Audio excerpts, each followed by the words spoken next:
सुप्रभातम। आप सभी विधिवत अध्ययनशील होंगे, इस आशा के साथ मैं जय किशोर सिंह आज की इस मधुर वेला में बाल गोविंद भगत शीर्षक रेखा चित्र के साथ उपस्थित हूँ।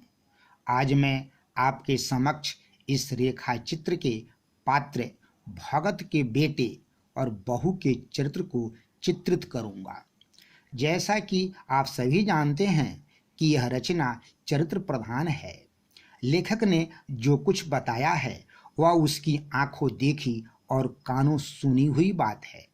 सर्वप्रथम हम भगत के बेटे के चरित्र का अवलोकन कुछ बिंदुओं में इस प्रकार कर सकते हैं। वह सीधा सादा था, बिन बुलाए नहीं बोलता था।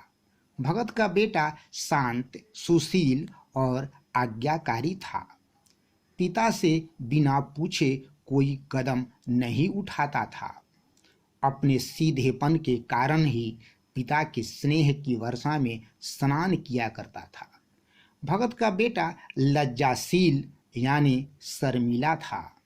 वह अपनी पत्नी को अप्रतिम प्यार देता था, अपनी पत्नी को मान सम्मान देता था।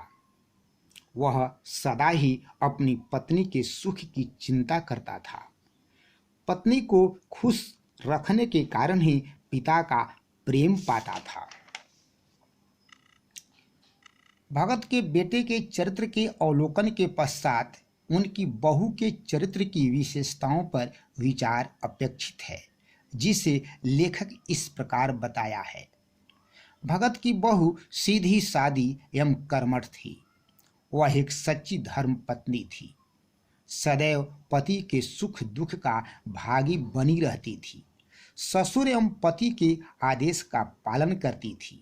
ससुर एवं पति सेवा को सर्वोपरि मानती थी। जो कुछ मिलता उसी में संतोष करती थी। किसी को जवाब नहीं देती थी। कर्म पर विश्वास करती थी। वह सबको आदर देती थी। ईमानदार एवं निष्ठावान थी। कर्तव्य के प्रति जागरूक एवं अधिकार के प्रति संतोषी थी। पति को अपनी अंतिम गति मानती थी, जिसका प्रमाण पति की मृत्यु होने पर सिर पीट पीट कर रोना है। विधवा होने के बाद अपने ससुर की सेवा भगवान की सेवा मानती थी।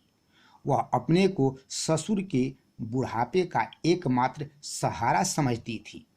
ससुर को अकेला छोड़ना नहीं चाहती थी।